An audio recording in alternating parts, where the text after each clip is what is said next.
over the past few years that due to climate change, there's a huge drought going down in Mexico.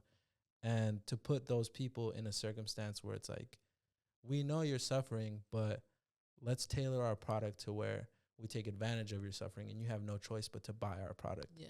And the same thing with these companies, right? Where it's like, we know everything's extremely expensive, but let's tailor things to where you have no choice but to work for us.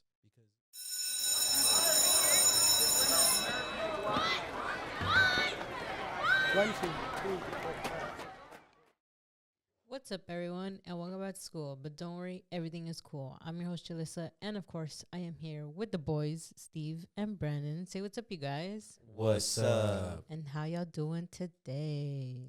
Go ahead, Brandon. Let me know how you're doing. I'm doing pretty good. Yeah. How you doing, Julie? I'm good.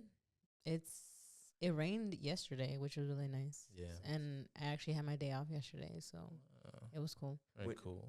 Did you do anything rebellious? No, I just cleaned. Oh. I did my showers. You should have done something crazy, bro. Skydive, punch somebody in the face. Do you want to skydive? I do want to skydive. Do you actually? Yeah. Do you really? Mm-hmm. When do you think you'll Really? do it? Was it like a before 30 thing? Maybe. You should do it for your 30th. Yeah. You should, Oh, yeah. that's true. You should do your 30th in case you die. You live like a pretty long 30 years. All right. Isn't that? I thought that was a cool thought. No? You should have like a crazy 29th year where you just do a bunch of crazy young people Crazy shit. shit. Yeah. Young people shit. Young Like people what? shit. Like what though? Like skydive. Try Like fentanyl. go to Coachella. Bruh. I don't know. Go to India. I don't know. Travel. Travel. Yeah. Go to like one really cool place. I don't know. I don't know. But what would be like a cool place to travel to though? A lot of people travel to India, but you probably shouldn't because I think it's like I heard, yeah. Did you hear about that viral story of the couple who went to India recently? no. No, you didn't hear? Did you hear about it? No.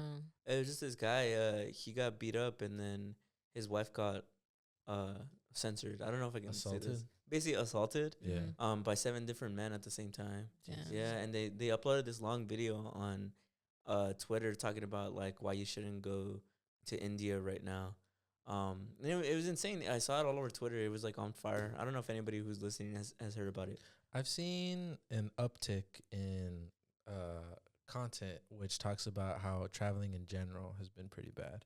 Like I saw this girl the other day. She was talking about how she's a person of color, and she went to Italy, and that she said the racism she experienced there was insane. And same thing in France. I was gonna say, yeah, I heard about France. That like a lot of places in Europe are mad racist to people of color.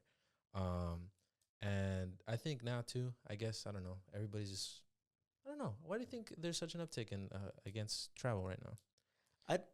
Go ahead, Julie. No, I was just gonna be like, I feel like there's always just been that, like I feel like especially with touristy stuff, Yeah. I think the people that live there have just been getting annoyed of just Yeah. everything. 'Cause you say that too, 'cause I've also heard about Spain.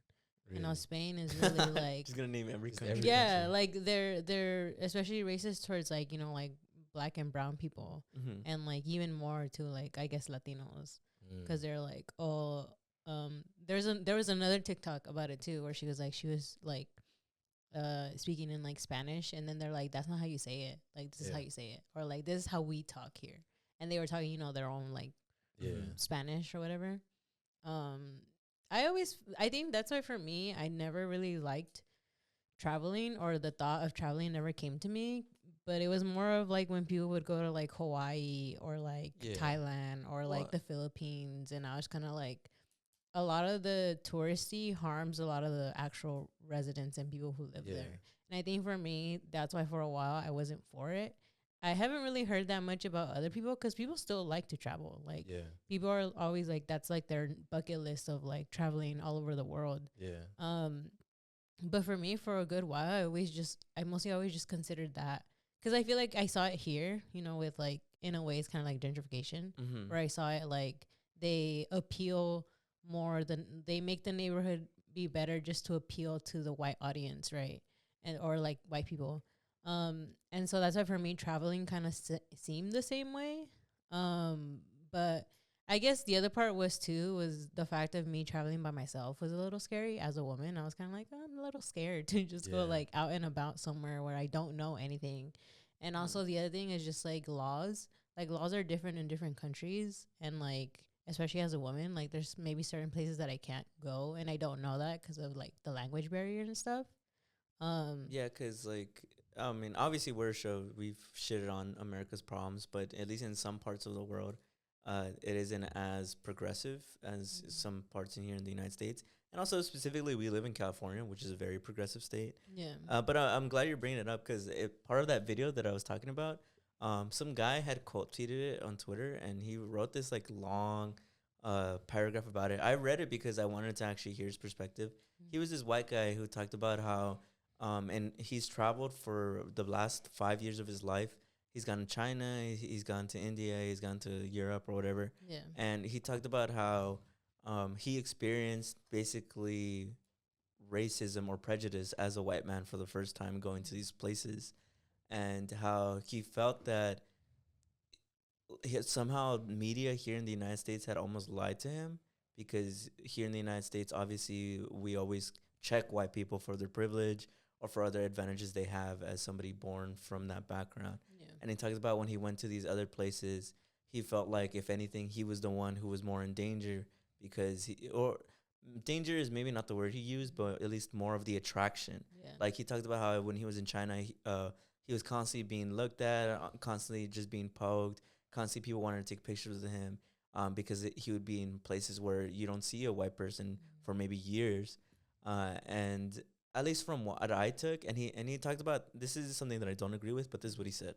He said that Western society has you paints a picture that the rest of the world that's filled with people of color is like this kumbaya harmony, and it's not true. It's dangerous, and as a white person, I'm not welcomed in these places.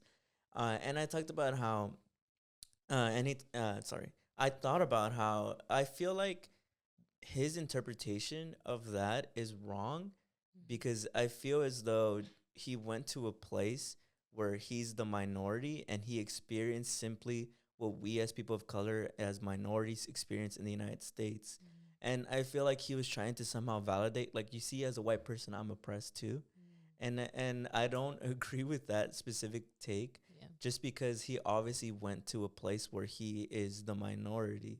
And what he's experiencing is what most people in the world experience, because even in the United States, our main population is white. But I wanted to bring it up to you guys because I just thought that was like an insane perspective. Like, as a white person born in the United States, to leave the country and then be like, wow, everybody fucking hates me. Yeah. Like, you see, white people aren't as oppressed as the Western society is brainwashing us to believe. So wait, I think I said that wrong. White people aren't as oppressive as Western society makes us out to be. And I feel like it's just a funny take, because I can't believe that's what he learned. Yeah. Like, that was his school of thought of like, yeah, because I feel like obviously he's missing context, right? I feel like he's missing the context that white people do go into these countries, right? And like how you said, like I showed you the TikTok, right, of white people who go into Mexico and take advantage of it, and then the people who live there have to suffer. Yeah. But then, like you said, it's a weird lesson that he learned, that like, oh, I get there and I'm oppressed. You know, it goes over his head a little bit. But like you said, I agree. I think there's a lot of, like with Hawaii, right, where people go there and they mess up the culture, and like, yeah, I get why people are very upset about that. When it comes to like Europe and stuff, I just am like, I hate that they're always talking shit about here, saying like it's so bad, but I feel like they're mad racist too. I feel like they're the same, you know. But French people have a lot of attitude. I mean, people talk about it on the internet, and then I've been to France. French people do have a very pretentious attitude, and I don't understand why. Like, I don't know why they're so prideful over France. Like, no offense to anybody out there who's French, but France. But I feel like if I was a pretentious douchebag about being from the United States, everybody else have a problem with it, right? Oh my god! Like, look at this fucking Trump supporter. Like, I saw this girl talk about her. She speaks fluent French, and she's like, I can't stand how people in France are so uptight about like people trying to like speak the language and like be there. She's like, God forbid if you guys came here and couldn't speak perfect English, and they made you feel bad about that. And so she was like, when people go there, and even then, like, sure, sometimes it's not perfect, but some people genuinely do put in the effort to make it easy on you. And to be all insulted and shit, I don't know. Personally, I'm a little biased. Is it valid if it's I guess, part of the culture, because I think of history, because I love history. And one of the things that you learn about history in France is that they were one of the first ones to, I guess, be all about art, right? They had movies and like visual and physical art, Yeah. and they were the first ones who invented like your food should also look cool. It shouldn't just taste good. It should also look good. So it obviously that means that the Yeah. culture became very pretentious because the rest of the world was not that. So I'm like, is it actually offensive, or are they valid for protecting that part of their identity of like, no, we're French, we are pretentious because that's our history. We were the what's it called, like aristocrats. They have a history of surrendering a lot too. I don't know. I just don't like Europe. I feel like they're Pinnacle? overrated. They're overrated. Yeah, I'm not a fan of Europe. I Overrated. don't get the hype. Everybody's like, well, you gotta go there, but all I hear is horrendous stories about how they're extremely racist, extremely rude, extremely pretentious, and I'm like, what's the? I like the I memes of like me trying to walk down the street in Europe and I You get get stabbed. stabbed. Yeah. Yeah, Bruh. because apparently there's a lot of stabbings, but it makes sense because guns are outlawed. So obviously, just people just stab each other. This whole time I just kept thinking about when we went to France, or we were going to France, and I remember my parents were like, "Don't tell them that you're American. Say you're Mexican." Because we were gonna go to, we were gonna stop in Germany or something. Yeah, And my dad was like, "If they ask you, say you're Mexican. Don't say you're American." And I was like, "Why?" And he's like, "'Cause they hate Americans." They do. And he was like, "So you need to say that you are." And I was like, "Okay." But I was like, nobody questioned me or anything. But I never think felt weird, Europeans have this super stereotypical idea of what Mexicans are. You're the one who sent me that clip of that British show where they're they it's talk. Top Gear, I think, something like that. Yeah, so they're talking about cars, right? This is a real clip. Like, you should look it up. Yeah. This is a real clip. They're talking Top Gear, which is about cars, I and think it's Top Gear. But and yeah, it's this British show about cars, and they're hyping up this German cars. Like, everybody wants German cars because often the cars reflect whatever nation they're from. A German car is is tough, it's strong, it lasts. But like, you would never want like a car from like Mexico. What's it gonna be? Lazy. And what else did they say? I think they talk about food. Yeah. They're saying, is it like, food? Yeah, they're talking about French cuisine or something like that. And he's like, Mexican food, like, what kind of food is that? And they're really going, like, they're saying a lot of really. But they say it reflects the people. Yeah. No? So there's like, and he's like, yeah, something. Like, you're right though. That I Yeah, think they're talking about Mexican food too. And they're like, what? The food's like lazy and like it says all the lazy, shit. greasy. Yeah. It's just gonna like eat up all your like oil or some shit like that. They were literally just going in, and it's not like it's a clip from the 50s. It's like a clip from like 2013. Yeah. Yeah, and I'm surprised there wasn't like a big outrage, but I guess because there's no Mexicans really in Europe. But they had this stereotypical idea. So I think Europe just fucking hates like North America. I don't get why. I feel like take a look in the mirror, buddy. Do you think it's just 'cause it's just like the kind of like the war of like who's better kind of thing? Yeah, but who gives a fuck? Like, most of the world's culture is inspired and comes from the United States. Yeah. Like movies, media, companies, it all comes Yeah, from the like United States. like that art shit. Didn't France and a bunch of Europe steal a bunch of art? Like a lot of their art is stolen, and I mean, like I said, they talk about it in Black Panther. What's the country that has Moctezuma's headdress? They steal a bunch of shit all the time. Yeah. So for them to be like, oh, we're the museums, it's like, yeah, sure, Yeah. bud. Yeah, North America for the win. I don't know. I just feel like the shit they get is disproportionately less than what they should get. Like, you know how like Germany, like, everybody knows what they did. I feel like nobody ever gives them any shit for it. And it's like, I feel like that's something that forever you should have shit for. Yeah. Like, you know, Well, like Germany gets a lot of shit. Well, I mean, don't- on I paper. really don't think they get as much shit as they should for all the shit that they've done. And a lot of countries over there, I think they don't get a lot of shit. The reparations, we should hold them accountable. Yeah, but I don't know. Am I wrong? I think you're right. I think for 2024, I'm gonna go for Mexico invading Europe, and we do reverse colonization. because those guys invented racism, and then they act like the United I was waiting States for that line. is the only country that's like that, even though they're fucking the same, you know. But it's true. British people, if you look at their history, they're one of the first ones to employ imperialism and Don't you colonialization. remember? Yeah, like I remember in school learning the sun never sets on the British Empire because they fucking colonized every fucking corner of the planet. and then they want to turn around and be like, "Oh, the United States." Who were the ones who were doing it? So it was the British. The British, the Spanish, the French. The French. Yeah, that's why Canada speaks French. 'Cause so for them to be all like United States, it's like, The okay, French so- was also trying to take Mexico, but then Were But we actually- won. But then we won. Yes, sir. Where not we're even from. not even to a small town they could Yeah. win, bro. Shout out to Puebla. Yeah, That's where shout we're out to Puebla. from. That's where Cinco de Mayo is kind of the Yeah. background of Cinco de Mayo. So Shout there out- was a Very war cool. between Shout out to PBLA. What's that? Puebla. PBL. PBL, right? That's what I call it. They won against the French people, because I guess they were trying to move. I think either south or something. I forgot where exactly, but they were trying to move, and the people were like, "Nah, fuck y'all. We're not gonna give you guys food, anything, all that." So then they Yeah. they went to a war, and then they won. Unknowingly, a lot of you actually celebrate that battle, the victory of Puebla, Yeah. because it's Cinco de Mayo. Oh, really? That's what Cinco de Mayo is about. Yeah. Oh, I did not. Damn, my ignorance is showing. I did not know it took place in Puebla. It's okay. I mean, And it's not Mexico's Independence Day either. yeah, it's a commercialized holiday, and I think that's why. But I'll take it as a win. Like Christmas. It's representation from Yeah. my homeland. So Like- the commercialized holiday is Cinco de Mayo, but when's the Mhm. actual holiday? Of like their independence. Yeah. September 16th. Yeah. Why did they move it to May? Why, what's the? Do you guys Well, know Cinco the- de Mayo isn't supposed to be their Independence Day. But why? Where did that come from? Like, it just America? I did don't that? think really Am- know. yeah, I think America America just thought that it was marketed off of that. Really? Yeah. Yeah. Interesting. Cinco de Drinko. Yeah. Cinco de Drinko. You never heard that? You never heard of that? Yeah, but Jesus. No, it's true. It's true. So, do you think we should stop celebrating Cinco de Mayo? No, because I love what it stands for. It's the I- underdog. I feel like I think it all goes to just know the history and the background. Stop saying that it's fucking Mexico's Independence Day. I think that's my issue. I remember in college was that people thought it was our Independence Day, and then people were like, "Oh, it's a day for us to drink tequila and shit." And I was like, "Bro, what?" It's a day to They play were- into No, stereotypes.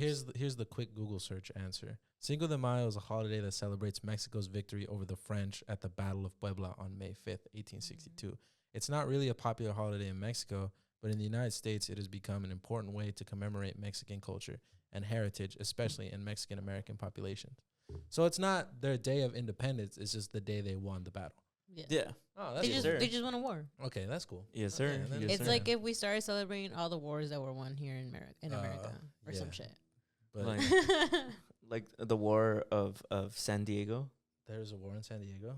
probably. Or just It's assume- like Oh. something like some shit like Okay. that. And we start being like, oh my god, this is the day that we can Oh, just that's- celebrate and drink and get fucked up. That's cool. Yeah. Cinco de drink. I see it as an absolute win. But yeah, it's Because- not even popular in Because Mexico. even in Mexico, they don't celebrate it. I think the only place that kind of does is Puebla. But Yeah. besides that, nobody else celebrates. I We're did like, not know that it "Ooh." was Puebla. That's pretty cool. Yeah.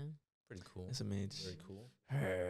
Put some respect on Puebla. Well, now you're popularizing it. Our audience. Yeah. Do you think we have French fans? Or I hope we do. unsubscribing in the masses? I hope we do. What's up, French people? Comment something. You so know how to speak French a little, right? Yeah, oui, oui, bonjour. But he actually took French. Je m'appelle Bonjour. Stéphane. Mon grand sac. Je voudrais une piscine. Accessoire. Pourquoi je nager? Comment ça va? Ça va bien? This ça does va? not taste like cigarettes and peace. Je avec mon mère. I was Dans gonna- chaise. I was gonna do something. I was gonna do I cook the pizza, but that's Italian. Come on, Julie. Is that offensive? Can you be That like- is. I heard. So no, is it? I don't know. No, it's debated. It's very debated. it's a very serious debate. I asked I my cook it a Italian coworkers, said it's and they cool. laughed. I cook it so- at pizza. Oh, there you Yeah. go. There you go, I guess. And, It's like and that was 3 of them. well, what's the I don't know. Mexican equivalent? Like the tacos? Me gusta los tacos. I guess. I like burritos. I I I eat the burritos. taco. I eat the taco. Yo como los tacos. I cook it a pizza. If somebody did that, if white if a pen. if a white dude did that, would you find it offensive? It went up to you and was like, Are you getting some tacos? I was like, oh, you're Mexican? Oh, me gusta los tacos. That's fucked up. Okay, Would you be like, that- I do like tacos, but that's not. You can't say that that. that kind of changes it a little, no? So go ahead, apologize to the Well, Italians. I don't right? know. I'm so sorry. Yeah, sure. Do we have Italian fans? Are they unsubscribing in the I masses? hope they're not. Who else can we Can you? offend? What would you guys genuinely do if on YouTube we lost so many subscribers because half of them were like French? Damn. What the I'd be fuck? like, why are they what? Y'all like Mexicans like that? I be Well, like so aren't they trying to be considered Latino now or some shit? Are they that Italians. I think that's Italians, no? No, you told me. You said you said you were like me. Yeah, you did a segment on this. You were like technically because you're talking about why you dislike Latino, and you're like that includes Oh, French people. it's not that they're trying to be a Latino. yeah. It's just that French comes from the Latin language. So technically, if you're using the textbook definition of Latino, they Yes, count. yes. I was actually gonna do a segment all about that, but we're getting way too sidetracked on Yeah. the cold open. So I'm Yeah. gonna go ahead and start the show. So essentially, right? You want me to start? Yeah, go ahead. Okay, so I don't know if you guys, I don't know what's in the air recently, but there's been a lot going on in the evil corporate world, I guess. Are you guys familiar with Kellogg's cereal? Mm-hmm. They make such popular brands such as Frosted Flakes, right? Yeah. Well, recently the CEO of Kellogg's, he got into a lot of controversy, which sparked a call for a boycott amongst people to boycott Kellogg's cereal. And he basically, what he commented on was food prices getting a lot higher and the cost of food in America. And his solution was that people should just eat cereal instead. So his quote for what he said in this interview is, "The cereal category is a great place for consumers under pressure. We're advertising about cereal for dinner. Think about the cost of cereal for a family versus what they might otherwise do." So I didn't know this because I just saw everybody sees the soundbite. But apparently Kellogg's cereal has been running a campaign to get people to try and eat cereal for dinner or like to get it, I guess, detached from breakfast itself. That's been going on since 2022. So I don't know. What do you guys think about him saying that people who are struggling to buy food should just eat cereal? I just think that's crazy because I'm like, because I don't know. Personally, when I eat cereal, I feel like that shit doesn't fill me up. Yeah. Like, I feel like, especially, and it has just a lot of sugar in it, where I don't think it's even like that healthy for you to eat. But I don't know. I don't really know much about like the ingredients in cereal, so.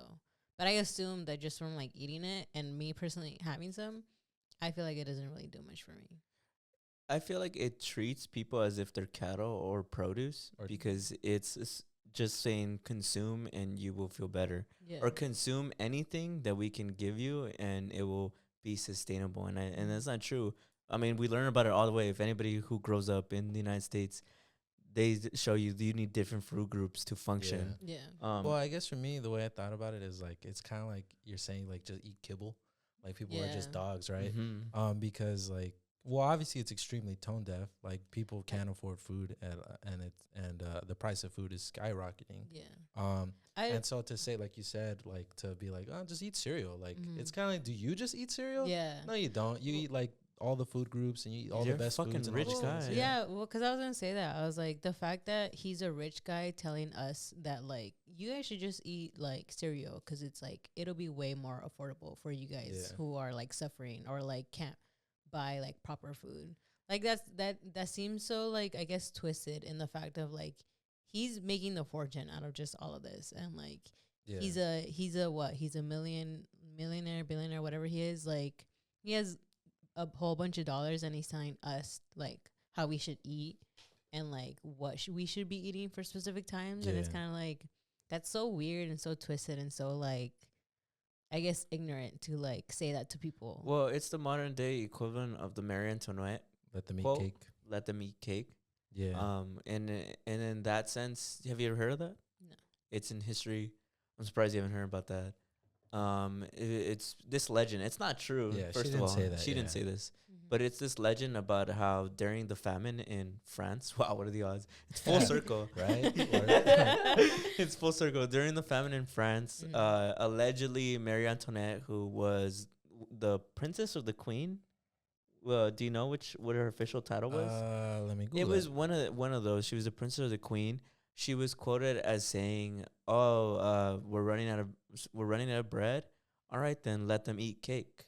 And to break it down to really show you why that's fucked up and why that had such a big impact on the people is because bread is a necessity of life. The same way Yeah. food is a necessity of life, right? And cake is a luxury. The same way sweet cereal is also a luxury. That's not a necessity of life. Water is a necessity of life, right? Like actual healthy food is a necessity of life. But to just say like these people should buy with their hard-earned money, buy something sugary that's unhealthy for them, like cake, like cereal, it's ignorant because it's assuming that not only do these people not need the necessities Yeah. Yeah. of life. There you go. It's also assuming that somehow all their other problems are just gonna go away and it's an easy fix.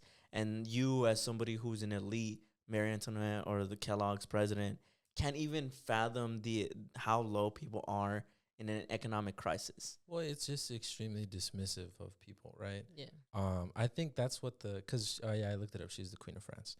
I think I don't know what the origin is, but she didn't say that. Yeah, But I think it was to illustrate how dismissive she was being about the poverty and the people famine going on starving. in France. Yeah, And I guess that's what because then people will draw like Tony the Tiger getting beheaded or some shit. Yeah. yeah. where Oh, she- Mary Antoinette got beheaded, by the way. or and then they show him being like, let them eat cereal. That's like all the like articles is let Yeah. them eat cereal. Yeah, it's extremely dismissive because there's always people comment all the time about the American food, like the American diet, right? About how it's full of carcinogens, it's really bad for you, packed with sugar. Like I can't imagine that like a bowl of Frosted Flakes every day for dinner is gonna do you any favors. Yeah. Like I don't know. It's just I guess it's a very layered comment and a very tone deaf comment for him to say. So I get why people are upset. Will you guys be participating in the boycott? In the boycott, I don't Yeah. even I mean, eat I just cereal. need Yeah, I honestly don't really eat cereal that much. I only ate it when my parents went away, and I was like, I'll start eating cereal in the morning. Yeah. Just 'cause like my mom couldn't cook me an egg. I was like, I'll do that. Because aren't most cereals genuinely really bad for you? Like Kellogg's aside, aren't most cereals really bad for you? I don't wouldn't know. I'm not an know. expert. I don't really know. Well, you'll have to take my word for it. Sometimes I just be knowing shit. Source, Brandon. Yeah, source me. But I don't know. I guess maybe other corporations saw that Kellogg's was getting heat, and they took the opportunity to be, I guess, a little extra controversial. Because again, like I said, I don't know what's in the air, but I've seen a lot of news about a bunch of corporations being a little shady. So I don't know if you guys have also heard. This is a little unrelated, but about what SpaceX, Amazon, Trader Joe's, and Starbucks are trying to do to the National Labor Relations Board. No. So the National Labor Relations Board, they're basically like they support unions, right? That's the source, right? Those companies are collectively trying to get the NLRB declared unconstitutional. These companies, they've collectively been charged with hundreds of violations of workers' organization rights. And obviously, the NLRB was established in 1935 to protect workers' organization rights. So if that's declared unconstitutional, the conditions for, I guess, a lot of these companies, which, I mean, Amazon and Starbucks already has the connotation of being really bad for workers. Yeah. Like, imagine if that got declared unconstitutional. I don't know what that would even look like. What's your guys' reaction to that? So unions are in danger? That's basically the gist of what unions it is. are in danger. Because I guess they're federally protected, right, under that? But Yeah. if they're considered unconstitutional, then That's insane, bro. yeah. Well, I just think about how we recently have been talking about big corporations, and Yeah. if unions are meant to basically give you a quality of life whenever you work, it's supposed to also secure your job, give you some stability, and to get rid of it, especially because they're so openly saying that. You know what? You know, it relates to the Yeah. Kellogg's thing, because people talk about how companies have become so comfortable with being able to say and do whatever they want that they're willing to even get rid of unions. It goes to show you. Well, it goes to show you that a lot of people need to take these companies into accountability.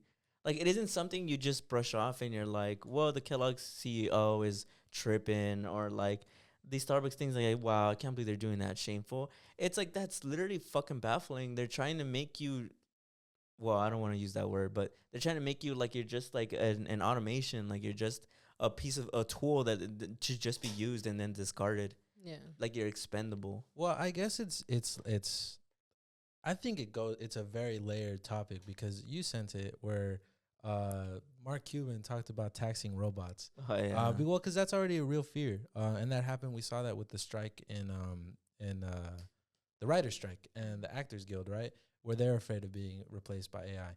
So I can only imagine if the unions are basically declared unconstitutional, where that'll take everybody. Because I was reading a bunch of like an article about, I guess, basically the surface level stuff about what this is. And so it talks about like a lot of the stuff that SpaceX, Amazon, Trader Joe's, and Starbucks are accused of. So, I mean, I don't know if you guys remember, but there's a bunch of Starbucks around here, and we saw them protesting, the Yeah. workers, you know. There was over 400 Starbucks locations that have voted to form a union, and they still haven't reached anything. Um, and some of the things that all these companies are charged with is, I think, pretty insane. So they're charged with firing pro-union workers, retaliating against their workers by cutting their hours, closing shops, and then denying benefits that are otherwise provided to non-union workers. So there's 250 currently open and settled cases against Amazon, 741 against Starbucks. And I also read that they've recently been ordered by a few judges to reinstate and rehire 59 illegally fired baristas.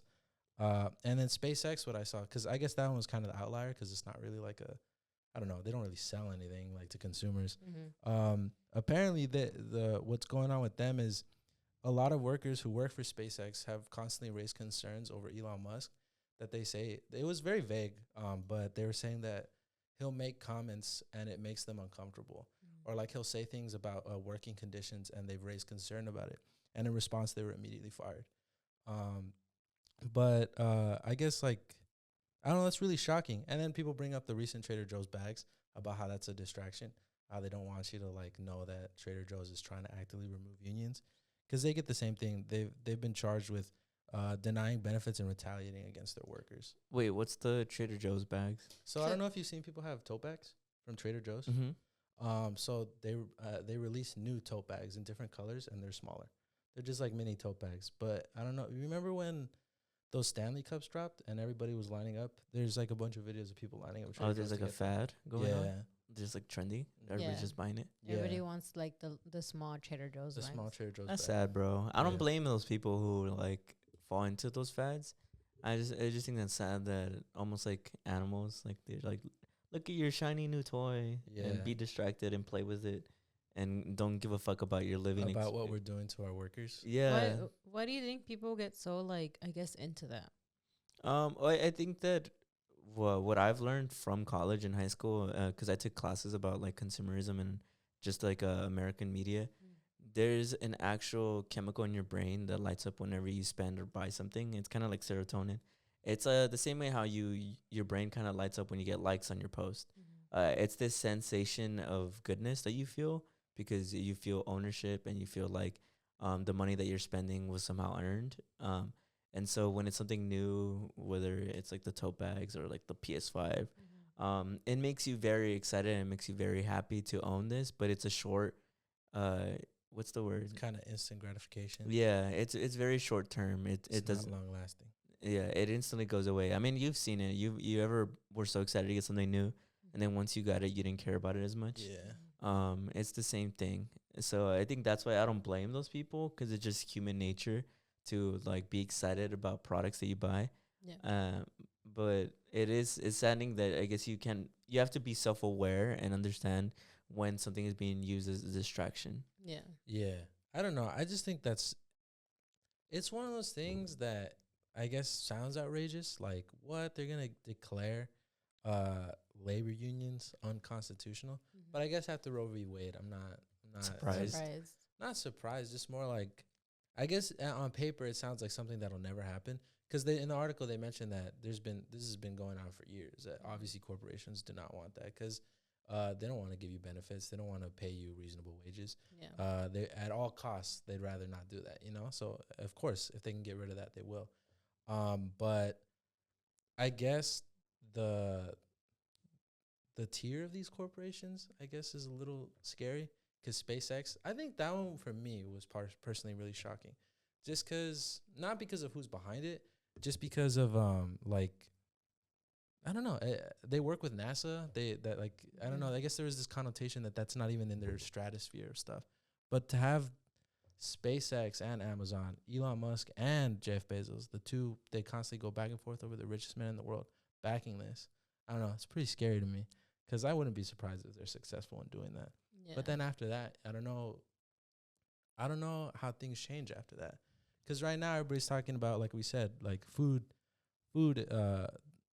costs increase, but like everything else also increased, like cost of living, and people bring up how minimum wage isn't enough, and it didn't increase with what the cost of living increases. And so I don't see how, if anything, I see this like go way down. Like, I don't know. That's insane to me. I just think about, for sure, how it's going to change, I guess, the workplace, and like how much people are going to be willing to, I guess, tolerate in the workplace. Yeah. But I also feel like this might change a lot of like who they start hiring, maybe, of like, there's people who just really need the money, and they're going to be like, well, for any means, I'm just going to stay here. Like, I don't really care. Like, if some shit goes down, like, I don't care, like, if I'm protected or anything. Like, I think it's just gonna, I don't know if it's gonna be so extreme, but I just think it might for sure, like, just change who they probably are hiring or putting in those places, because they really need the money, you know? Like, I think that's why a lot of people don't leave the places that they're at, or like even just in different industries that they're in. Yeah. Because of maybe like the high name that it is, right? Like, I think the other place that I can think of is like Apple, right? Like, people don't try to, I guess, backtalk it because it's high, it's up there, right? Like, if you're working for that type of industry, or like you're a technician for them, it's kind of like you're in like that space, and sometimes people don't kind of tolerate whatever's going on in there. I knew for a while working there, when people would unionize for that place, they would give us raises, because they'd be like, oh, this is just kind of like money, just to say that like you are still getting something through like just the shit. Like, you're not unionized, but you get extra money though. And it's kind of like seeing that. I remember being in that, and I thought that was crazy, because it's kind of like hush money, where it's like, here you go, like, here's this, like, I know you need it, so here you go, but like don't go striking or whatever. So I thought that was always crazy. And I guess like the commonality between these two things, even though they seem kind of separate, is, you touched on it a little bit, was putting people in circumstances where they have no choice but to consume or work for these people. Like, that's pretty dark, because it's like, buy this because you can't afford anything else. And you brought that up with like, or there's nothing else for you, there's no other option for you than to buy this. And you kind of touched on that with the Coke segment, right? Where it's cheaper than water. And I sent you earlier that I didn't know this, that there's a huge drought in Mexico. And over the past few years, that due to climate change, there's a huge drought going down in Mexico. And to put those people in a circumstance where it's like, we know you're suffering, but let's tailor our product to where we take advantage of your suffering, and you have no choice but to buy our product. And the same thing with these companies, right? Where it's like, we know everything's extremely expensive, but let's tailor things to where you have no choice but to work for us, because you don't have the money to turn down our money. Like, you're not in a position to be turning down our work. Robots are taking over things, so you better take any job you can get. And I think that's pretty dark. I think it's also the fact that some places aren't even hiring as much anymore. Like, I've heard people say that it's even already a struggle to find a job. So it's even more of a fact of like, if I leave my job, I can't find somewhere else to go, you know? Yeah, but I think that's why it's also important to be aware and think of the collective mindset that we are a lot and they are a little.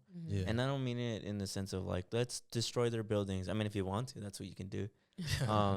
But I mean it in the sense of like, when it comes to unionizing, and it comes to speaking up against your boss, and it comes to speaking up for your coworkers, that's something that is something important to always keep in mind.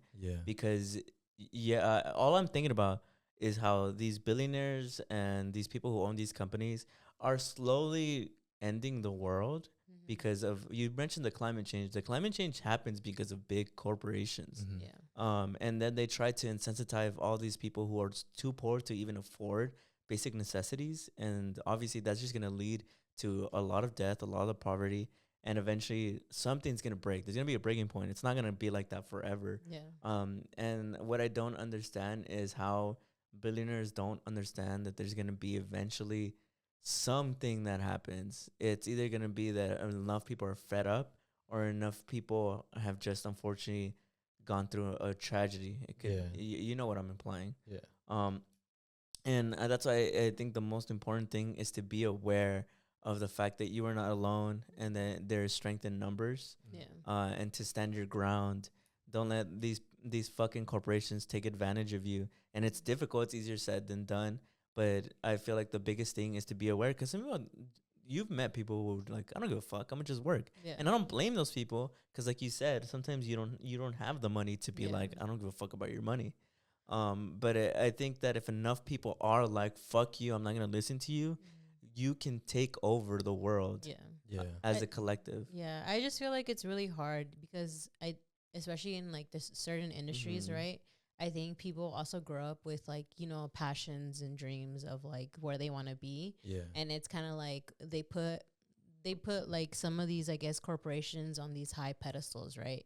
And then when you're officially in them, it's kind of like how do I betray them, right? When I've grown up with them and like loving them and having this big passion and kind of like betraying them, right? Because I've been in Mhm. certain situations where like I guess people have been like, bro, like I don't like how we're being treated, and it's like we talk about it, right? But nobody does anything. Yeah. And it's because they are Mm. scared of like, they can get fired, or like something can happen and then it's like their whole dream just kind of like crashes down, right?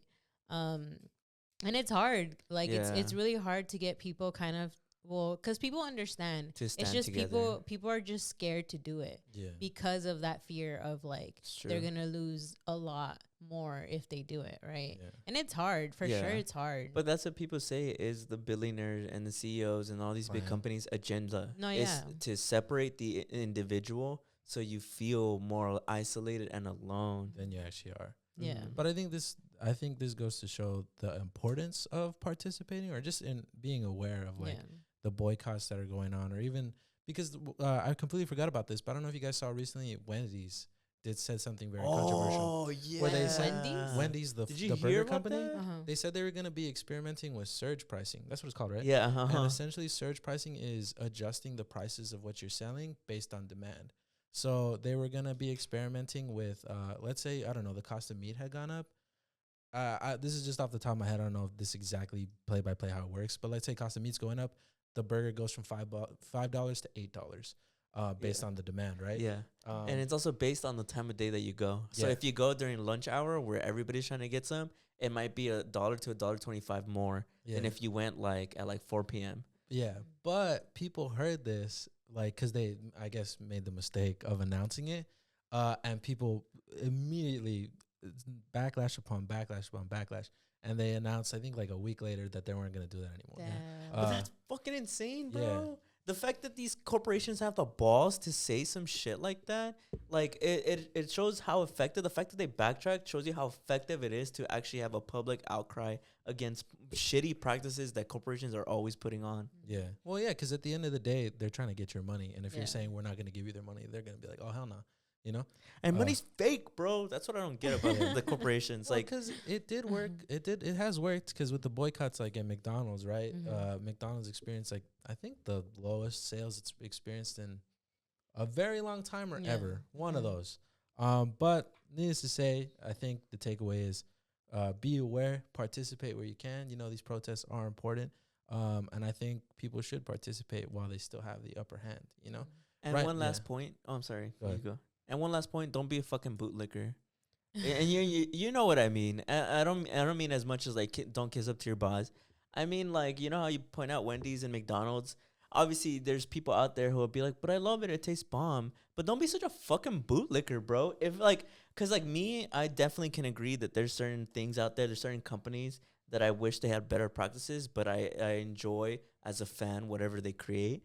But like, if they're doing practices to where I literally feel like these are gonna lead to events that end the world, then don't be such a fucking bootlicker and be a fanboy over these companies.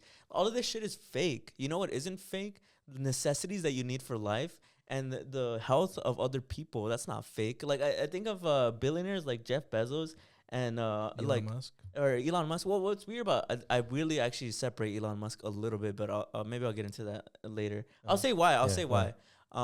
But I mean, like other CEOs, what I don't fucking get is that they actively make practices that is genuinely gonna end the world, and it's for profit, but profit's fucking fake. You know what's not fake? Everybody on Earth being fucking dead. And the reason why I separate Elon Musk isn't because I think he's this sane or virtual, but because he prides himself in being somebody who's supposed to push humanity forward. So I'm like, I don't know what his idea is. Well, I guess for me too, like, well, because this goes into a lot, right? Is should billionaires exist or even not? But I think for me, that aside, it goes to show how Elon Musk and Jeff Bezos, the richest people in the world, how much power and influence that they genuinely have. Like Elon Musk, everybody talks about it. He completely derailed a huge and massive public transportation system in LA, right? In California. In California, huge. That would have been beneficial anyway, simply because he didn't like it. And he's admitted openly that was the reason. It wasn't because of sales. He just didn't like it. He did it for the boring company, right? Where he's going to have tunnels. They abandoned that, right? He stopped making that too. He just didn't like that they were going to make public transportation. Or the same thing with Amazon, right? Or in all these companies, it goes to show how much influence that they have. Because Amazon, SpaceX, Trader Joe's, Starbucks, you know how many people those companies employ? That's going to affect, that just shows how much power these people have. But I actually have a whatever. real life statistic. KFC employs 800,000 plus people in the world. KFC? KFC, 800,000 plus people. I saw a video on it yesterday. 800,000? Yeah, it's because it was an interesting video. I was like, do you know KFC's biggest client, biggest country that they operate in? It's China. Really? Yeah, China loves KFC. Interesting. Yeah, well, side note. No, I'm not going to dive into that. But yeah, bro. But that's all I have to say about that. That was good. That was really good. I'm scared. It's all good, bro. And you should be. And you know what? You're right, Brandon. And you should be. Oh my God. Tell your little nephew, tell your nieces that he's not gonna be alive for a while. We should start growing our own food, collect rainwater. Build nuclear bomb shelters in your homes. So wait, so what makes acid rain? Acid rain. It's just the acidity of the rain. So how do you? So you know how there's how do you filter water? You know how there's the pH rainwater. There's the pH levels, right? I think because of all the chemicals, it turns the rain acidic. So it's acid rain. The way you asked, it sounded like you're trying to make acid rain. Well, you are. To put it on the corporation. So it rains in their house. To put it in their water. Make it rain over their houses acid. Bro, there's just a lot of shit just going on with just like different companies that are making shit. Like I saw this TikTok recently about it's I think it's like acne cream or some shit that has like cancer in it or some shit, like because they've been like it's benzoyl peroxide, yeah, or some shit like that. And I was like, damn. And then the comments are like, we can't have anything, like everything's just cancerous. I wonder if it's like always been that way, or maybe it has always been that way, but recently the awareness just shot up a lot because of all the events that happened in Palestine, and you saw all the companies that boldly are like, oh, I love Israel, hell yeah, like I supplied them with guns. I really like how you said it. I'm above everything else genuinely shocked at how ballsy it is for them to just openly be like, yeah, okay. Because I remember like a while ago, Nestle, the company who makes like the milk, chocolate, all that stuff, the CEO, I don't know if he's still there. He said he didn't agree that water was a human right. He said he was like, I don't think that shit's a human right. But I don't know. It's very scary. But it makes sense. I mean, people bring up that argument. You can't be a millionaire, billionaire. You can't be an ethical millionaire and billionaire. You can't be an ethical billionaire because at a certain point, the only way to make that amount of money is to exploit and do really bad things. And I think you can apply it to every billionaire that at some point they exploited. It makes me think of friends that I have who want to be millionaires and billionaires, and I'm like, I feel eventually you have to do a heel turn. You have to turn evil. You have to have your Anakin Darth Vader it's also propaganda too that you can get to that point. I bring it up all the time, but there's a statistic that said that a lot of Americans genuinely believe they'll become millionaires, and I think the likelihood of that happening for you, sorry to say, guys, is extremely low. Not me though. Not me. Yeah, not us. Yeah, not us. Well, because I think it's crazy because a lot of people are especially trying to become like very like TikTok famous and stuff. And I feel like that's people's route of being like, oh, I can become like a millionaire, like millionaire pretty overnight, easily. yeah. Yeah. And I just think it's like, I feel like it just wasn't like a overnight thing. Well, like, yeah. Well, it's just a lot. I think a lot of people genuinely overestimate. No offense, but like what their talents or like how much luck or privilege things take. Because I saw another TikTok about this guy. He was talking about athletes, and he was saying like, I don't want to be like an asshole or anything, but I see a lot of parents out here like being like, oh, my kid's gonna be the next LeBron or the next Michael Jordan or the next Aaron Judge or the next Patrick Mahomes, you know? yeah. And he was saying like, I used to work for a scouting company, and he's like, I'm sorry to say this, but every person who was good or had a genuine chance of getting into like any kind of league, it was because they were genetic freaks. And the way you could tell that they're genetic freaks is because he was like 99% of them, if I asked them why or how they got into this, they were like, oh, my dad was in the league, or my brother's in the league, or I had a cousin or my grandfather was an Olympian. He was like, literally none of them ever were just like, oh, it's just me. Like my parents were just accountants. He's like, you have to have a lineage of genetic freaks and athletes to even be remotely considered to be on that stratosphere of getting into a professional league. And I guess I only bring that up because I think that is across the board for a lot of things. Where like, you think about nepotism babies, right?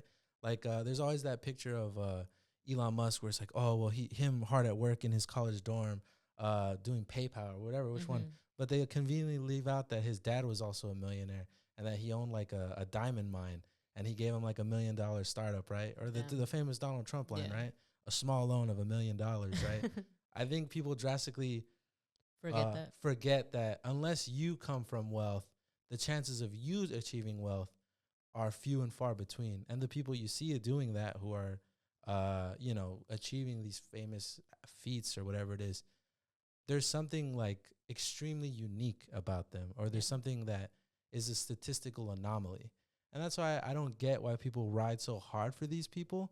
And I hate that they buy into this propaganda of like, oh, well, Elon Musk, he's this hip, cool guy. Like he wants everybody to be just like him. And he's giving us all the secrets of how to unlock the matrix and become billionaires and control. But he's trying to like take away your rights. Yeah. You know, why are you riding so hard for him for something you're not going to achieve? Like, I'm sorry, but you're not going to be the richest man in the world. Yeah. There's only one or two of those guys, and there's almost 8 billion people in the world. You think if everybody was that rich, then nobody's that rich, you know? Yeah. Yeah, it's because people think, like, I got to defend him because one day I'm going to be like him. Exactly. We're going to be homies one day. Yeah. And I'm going to tell him how, like, he inspired me. And it's not going to happen. Yeah, I agree because, I mean, you're right. It goes through all facets of other forms of, like, work and career. Like, even us, like, we can admit we have privilege. The fact that we have a place to shoot our podcast. Yeah, the fact that we had a place to shoot our podcast. The fact that our parents supported.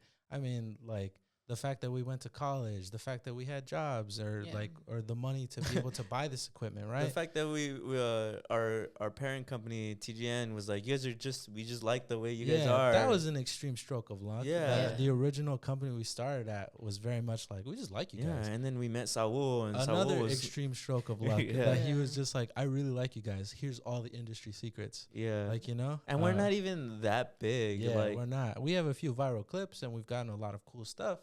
But, you know, the gap between us and a Joe Rogan is immeasurably big. Yeah, you just know? imagine the privileges that he has. Yeah. You know? And this isn't to say, like, give up on your dreams. Yeah. Your dreams are shit. It's just to say to, like, if you're somebody who's ride or die for these fucking billionaires, know that it's not, you better not be defending them because you genuinely think that one day y'all are going to be fucking colleagues standing next to each other in front of a launching rocket. Yeah. Like, because I think about that even in actors. Yeah. Like, people are like, if you look at movies, realistically, this is a good example. Mm-hmm. If you look at movies that come out this year, if you all the famous actors you can think of, probably like 24 people. Think about how many actors a day are in Los Angeles. Probably over 1 million. And those actors, too, parents. They have parents who are like Madam Web, Dakota Johnson. Her mom was an actress. Josh Brolin, his dad's a famous, and he's in Dune. His dad's a famous actor. I think, who else? There's Denzel Washington's kid, you know. There's Jack Quaid, who's in The Boys. He's the main guy in The Boys. Yeah, so to be like, oh, like my lucky break, you know, like I'm going to be this. Like, do you know how many actors there are? And like how hard it is to achieve that? Like, I guess like you said, it's not anybody telling you like give up on your dreams. Like, go chase them. Like, that's completely good. Yeah. but don't have an ego. have an ego and be like, I'm just like them. Like, they're just like me. They see me. Like, I'm going to be them one day. Like, that's why I'm thinking about myself, you know? I don't know. Like, don't put them on this high pedestal. Yeah, like, why are you riding for them so hard? They don't give a fuck about you. Yeah. They literally don't give a They rat. I like what you they, said. they generally What? don't care. About how you're like, they don't give a fuck about you, dog. They're trying to take your rights. Like, yeah, they literally could give a rat's ass about you. Yeah. They'd replace you in a heartbeat if they could. Yeah. They're trying to with They are. robots. They They're are. like It's robots. they're literally trying. I don't get it. I was like, y'all need I to think stop hating my, on my Elon. biggest thing is the fact that like with Elon Musk and him taking away like public transit, because that's really reliable for a lot of people. And And you know how like, many jobs that could help people with jobs who Yeah. like, I can't afford a car, but that job is like, it's this far away, Yeah. but I can't afford a car, I and just Uber is too expensive. And Elon Musk is like, I just don't like public transportation. Yeah. He doesn't even fucking live here. He lives in Nevada. He moved He because moved he didn't 'cause want he to don't pay get taxes. taxed. I don't get why people are so like, oh my god, he's Iron Man. Like, no, he's fucking not, bro. He's fucking Lex Luthor. That's a good one, Julie. Bars. Well, a little unrelated, but Julie, moving on a little bit. So have you guys been hearing about these trends? I don't think so, but about Are they all Latina makeup. Yeah. Yeah. Have you guys heard about this girl who was the pioneer, basically the face of Latina makeup, and it turned out that she was white. What? really? No, I Yeah. have have not. not heard That's about So that. basically, there's this girl. I forgot her first name, but her last name is like her real name is like Chipman or some shit like that. And she ended up changing like her whole look, and basically like every single time you Googled or even on Google or like TikTok, if you wrote like Latina makeup, her face came out. Like it was her in like black straight hair, big eyelashes, like very like a lot of makeup and stuff. And so eventually it turned out that she was actually just like a white girl. And so but her dad eventually came out with a video saying that like, oh, why are you guys bullying her and blah blah and this and that. And he basically started saying like, oh, like she's part like Hispanic. He's like, I'm not gonna say what kind of Hispanic, but she's part Hispanic, and it's not her fault that she wanted to like show off a little bit of her Hispanic. And he was like, she was going through this Latina phase, so like it's fine, like it's a style, she just wanted to do it. And what people were mad about was the fact that she was, you know, like trying to do those features, and she also changed her name to a Latina name. I think it was like Unia like Gutierrez or something like that. So she actually put on a persona of like she was a Latina like girl. And so people are in like uproar because they're like, bro, she turned out to be like this white girl that like which is crazy, right? And so people are just like really mad about how like, you know, a lot of people try to take a lot of just like you know, like the aesthetic and the style of kind of like Yeah. Latinas and stuff, and especially like the Chicana makeup, right? Like the Yeah. chola kind of makeup and all that stuff. And so people are in like uproar of that because they're like, oh, they always want to take our aesthetic, they always want to be like us, but they don't want to understand like our struggle, or like they'll never be part of the struggle, right? Yeah, they want to look like us, but they don't want our problems. Mm-hmm. Yeah, so Yeah. like, and I mean that's a lot, right? And the other uproar with that is that people also started calling it copy paste Latina makeup. So a lot of people started, I guess it was now a trend. So a lot of people tried to copy her specific makeup. And so a lot of people were saying like, oh, that like I want to copy paste this makeup. And so then what was problematic with that is that like it started saying that there's a certain way that Latinas look, which is again the straight black hair, big lashes, like a lot of makeup on their face. And it's just a little more of excluding women and how different that we look and different cultures. Because again, like, you know, when people think of Latina, sometimes people are like, oh, just Mexicans, right? But you forget the whole diversity within the community. So there's just like a lot that's been going on with it. And again, like, the issue is the fact that like people always see that there's these problematic things, but nobody speaks up about it, and especially the community doesn't talk about it because they're like, oh, like it's fine, like why don't we share the culture? But it's kind of like people want them to understand that a lot of the, I guess, the makeup comes from history. Like a lot of it has to do with just being very rebellious. Like or a lot of it has to do with just the different resources that we had at the time. So like back then, right? Like a lot of makeup wasn't very inclusive. Like a lot of makeup was mostly for like, you know, if you were pale, blonde, whatever, like a lot of the colors didn't like work with us because we were dark skinned. So a lot of it was like pink and like all these things, right? And so then that's why a lot of women, when they would like outline their faces, like their lips, um, it was always eyeliner because that's all they had a resource and that's all that matched to their skin colors. So it's kind of like that was the resource that they had because a lot of companies aren't as inclusive as they are now. Now you have it. Like now I can buy a brown lip pencil and use it. But back then it's like I had to use an eyeliner to like do my face. And again, like even like the red lip when it was huge back then, and I think it's like it started being really big like during like World War II, and like the part of being rebellious was that they didn't want to just do red, so then that's why they added like the dark outline of the lip. And so a lot of it just goes back to just being like against kind of like the stereotypical and the Eurocentric kind of thing. And so it was just like that. So that's like been a super uproar on like TikTok right now with like there being this thing of like taking the aesthetic of the Latina makeup and all that. Yeah, well, there's a lot of irony, right? For generations, the beauty standard had been very Eurocentric, and now that POCs have come out and made such a beautiful aesthetic, they come to colonize that too. Yeah, Yeah. so it's just, well, because it's there's that, right? And then there was like when it came out about I don't know if you guys ever heard about the brownie like glazed Brownie lips. yeah. And it was when Hailey Bieber had said that she came up with this idea of like outlining your lips with really brown, like really dark liner, and then adding like a clear like makeup to it. And she said that she created this thing. And then everyone was in uproar because black and brown people had already been doing that for a while.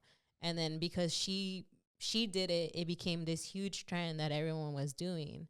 And then there was the clean girl aesthetic, where it's like where girls wear their hair slicked back, and that's also been something that a lot of the black and brown people have done that. And even like the edges, what did you say they called them? I think they called them like was it Kylie Jenner? It was somebody really big who's just like, oh, I think I invented something, guys, and she called it like sticky edges. Yeah, Or she just did edging, like she edged like her, the edges, yeah. She And edged. sorry, I couldn't. But it's just like those things. But it's just like those things sorry. of like again like the taking away from them, like Yeah. taking away something that has already been in the culture, and again colonizing it and calling it something else. Like even like it reminded me of when people were calling aguas frescas spa water or some shit, and it was like, bro, what the fuck? But like I mean, like recently Travis Kelce. Remember because he has a fade. They started like they were saying like, oh, men everywhere are getting the Travis Kelce. But it's a fade. Like it's not. He didn't invent that. Yeah. And I think it's kind of. I guess for me, what I think about is, because whenever people bring this up, obviously there's the tone deaf comments and people who are uneducated talking about like, oh, blah, blah, blah, blah, like that you can't do that. Like just share it or whatever. But I think for me, it there's a lot of like layers to it, right? Because I find it very disheartening that a lot of people in power, a lot of white people will get on this pedestal and say like people of color don't contribute to society or there's nothing like that they contribute. But then when they find stuff in their culture that they find appealing suddenly, they erase that and they take it for themselves, and then they turn around again and say that they didn't contribute anything to society, you know? And I don't know, that's just so messed up to just erase people like that, or to erase facets of their culture. Like I was thinking about fashion, right? Like workwear. We talked about that, right? A while ago about how Dickies and the Chola like aesthetic. Yeah. That came from a lot of workwear, and Dickies was all that they could afford. But now that that's in, I mean, that's a whole different conversation. But like now that it's in, it's like there's not the same connotation it had before. And I saw also the people talking about like the baggy clothes and like how that was heavily inspired or like that created by black people, right? About how that they popularized that in the 90s. And I think at the time, a lot of people called that like really ugly, or that that was like gang related or ghetto or stuff like that. But now that white people find it appealing, it's not ghetto, or it's not what would you call it? So you said ghetto? It's just not unappealing in the way that they made it seem before. You know, It's like cool and like yeah, it's just very like hip. and I or think that's whatever. what sucks is because it's like these people and a lot of people like white people, they miss that they're not only erasing like facets of culture, but I guess they're just deciding when it's acceptable and when it's not. Yeah. And they're missing that a lot of people are, I mean, in the community are saying that like, this is part of our culture. Like, you don't get to decide now that like it's yours and that now Yeah. it's acceptable and now it's cool, when you spent decades trying to get us to not do that. Mhm. And now that you think it's cool, you not only, you want us to get it to not do that again because now you want to claim that it's yours, Yeah. you know? Yeah, well, because it reminds me of like even when people when we wear like gold and gold like gold hoops and all these things, Yeah. right? Back then, gold was also considered ghetto. Like I think there's a show. I think it's like Sex in the City. There's a part where the main character is like gold, like ew, that's nasty. Like why would you wear that? Like that's not something you wear. And it's kind of like those things were considered like tacky and like ugly. And I think that's the main thing of like why I wanted to bring this up is that like yeah, you can do that, but I think it's just also knowing like the background and the history of it. Like still respecting like where it kind of like comes from and not just saying somebody else is claiming it. Like Yeah. somebody who isn't part of that culture, right? Yeah. Like I'm not saying like people can't do it. Like if you want to do it, do it. But I think it's also just like don't be so disrespectful about it. Yeah. And I think it's even within our community. Like our community also is very accepting of it. It's kind of like every single time that something like negatively is affecting the community, we always just brush it off. Yeah. And it's kind of like I think more we should always just like kind of speak up about it because it's also like it reminded me a lot of when there was the whole thing about like the whole Edgar thing and how we were kind of like tolerating that, and it was kind of like no, there's an issue within it that's going on, and like we don't want to talk about it because it's Yeah. kind of like oh no, like it's meant to be funny, it's meant to be a joke, but it's like but there's a certain degree where it becomes harmful for the community. Yeah, Like definitely. now it's becoming harmful within us of like again we're getting categorized in a certain light of like how Latinas should look or like what should they be wearing, right? Of like being like spicy Latinas, right? Like that's starting to like I guess come back, and it's harming a lot of just like when people I guess kind of like date around, right? Like they're now looking for a specific aesthetic, and it's kind of like that. And then the other part is that like now it's being um like discredited from us. Like it's not our thing. It's like somebody big and like they're white and they created this, and now they're trying to market it off of it. Because now even like other stores, and again like going back to corporations, now they're like I guess profiting off of our culture now. Like now, like if you see just different companies that are like, oh, like now people are into like this aesthetic of like the floral and the embroidery and all these things. And like now different corporations are marketing off of that. And it's like they're not giving to the actual community that invented that. Yeah, right. The communities stay impoverished, and yet these trends blow up and they generate millions upon billions of dollars. Yeah. Yeah. And yet none of the community ever sees even a little bit of that money. Yeah. But I think that's why it's important too, because you're right. There could be a lot of tone deaf comments that are like, "Who gives a fuck? Like, you don't control this aesthetic." But yet, people who are part of white America will admit that they love their history, and that they're constantly fighting about, "You need to acknowledge my history." Right? They talk about the South and about how all these statues taken And down. the Confederate flag. Yeah, and Yeah. it's like you can't erase my history. Well, that's exactly it. Is that history goes beyond even the political, the fashion, and all the aesthetic trends that were implemented and created by people of color. I mean, one of the famous example I can think of is cornrows, right? And cornrows, the reason that hairstyle was invented was because they would store food in there in the cornrows, and that's why they did that. And then if you somebody who's white use that hairstyle, there's a history to that hairstyle as to why it's problematic that you wear that. And it's the same thing as the Latina aesthetic or any other brown, black aesthetics that are out there that is being used by white America, is that you're not acknowledging this history that's there and you're claiming it as yours, which effectively erases all the contributions that this land has given, like has been given from the POCs. Yeah. Yeah, and Oh, go ahead. Well, I was gonna say, like, back to kind of like what Brandon was saying was that the thing that also makes me mad is that for a good while we were getting attacked for the way that we looked and the way that we dressed, and like, it's the fact that for a long time we were told like this is how you shouldn't be dressing, you shouldn't be looking like this because it looks bad on you, but now everybody wants to do it, right? And it's like now it's so like backwards. It's also even the fact that I saw a TikTok where it was this girl and she was wearing hoop earrings and she's like, "Oh, I'm Latina, like I feel Latina now." And it's kind of like those kind of things just sound very like weird, and it gives, especially in platforms, like it gives people like platforms, like the girl who was actually white and she was pretending to be Latina, like it profits people who aren't actually like within that culture again, you know.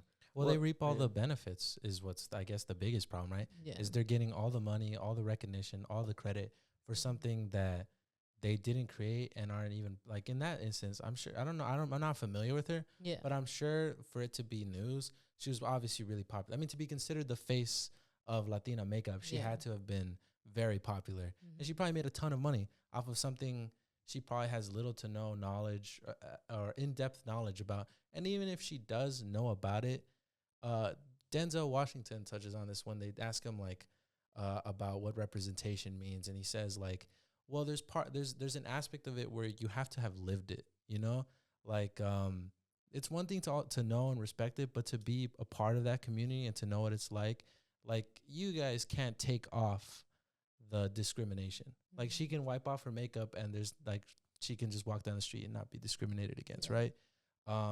But then, like you said, she gets to put it on and take credit for it and make all the money off of it, you know? And like how you said, after all these years and decades of people telling the community that that's really undesirable, like don't dress like that at work, like that's not appropriate here. But now for all these companies and influencers to make all the money off of it, it's, I'm sure, really disheartening, you know, Yeah. especially for the community, because like you said, they don't see a dime of that, you know. Yeah, well, it belittles their struggle Yeah. because now that it's accepted, and especially if you don't acknowledge that's where it came from, it's like, well, what do you mean? It's no problem. Everybody dresses like that, and there's no problem with looking like that because you're not acknowledging the history that there was a time where it was not okay to look like that. Yeah. And I guess people also like don't understand that when a lot of us who were younger, like we would hear those things of like what the actual beauty standard is, right? Of like how you should look like, how you should be like fair and like all these things, right? And it was like, but yet we were fighting that battle, but still like we were trying to have like our own culture and our own aesthetic still. But people were still telling us like that's not right. Well, yeah, you because know? that's such a deep layer to it, is to be removed of your native culture, right? To be built on top of in some cases, or physically removed from where you're from, and to have that identity stripped from you, and then to out of that create something beautiful, a new culture in itself, and then that one gets they're trying to take it away from you. And so that's why when people comment or they're like, what do you mean, like it doesn't mean anything, it's like, how can you say that? Yeah. Like to remove like a culture's identity like 2, 3, 4 times over, take credit for it, keep them poor and profit off of all of their hard work, tell them that they don't contribute anything to society, that they're undesirable, and all these things. Like, I can't imagine how you wouldn't be scarred from that, how you Yeah. wouldn't be upset from that, you know? No, yeah, for sure. And that's why I kept thinking like, well, for sure this was just more to like bring awareness on that. Yeah. And another thing is just like I guess to support actual creators that are brown and black, you know, like to actually support their brands and like because there's a lot of brands who still like fall into that aesthetic, you know, the chola makeup, all that stuff, and within it is like history, and within it they even tell you on their sites of like their history within it and why they do it. If you go on their pages, they always talk about the history of like why we do our certain aesthetic and why it is the way it is. And I think a lot of those companies should be supported, you know, because like they are the ones who again are supporting the community. Like a lot of them, for sure. I mean, of course, like the Chicano makeup was here in LA. Like that's like the biggest thing here. And I think that's why I believe that like you should try to like, you know, support them as much as you can. And I think this is just something to just be well aware of and just like, again, like I'm not saying you can't do it, just show the respect and learn the history if you can, or like, you know, just consider it a little bit when you're doing it, you know. And that's just speaking on me. That's not speaking on like every other culture. That's just speaking on me because I'm Mexican and I know like within it. And I understand it because I was just like, for me, especially growing up and seeing like, you know, the beauty center being white and like all these things and the clean, right? Yeah. Or whatever was considered clean. Like seeing that really did scar me growing up. And I feel like now even more, I think I am starting to, I guess, reconnect to that culture that I am, because I think for a while I did lose it, because I genuinely was like, if this isn't what people like to see, then I'll change myself. And I feel like I did for a good while. And that on top of going to fucking private school where I wasn't allowed to do these things, because I couldn't wear makeup, I couldn't do my nails, I couldn't do all these things, right? So like it was that on top of also working within that.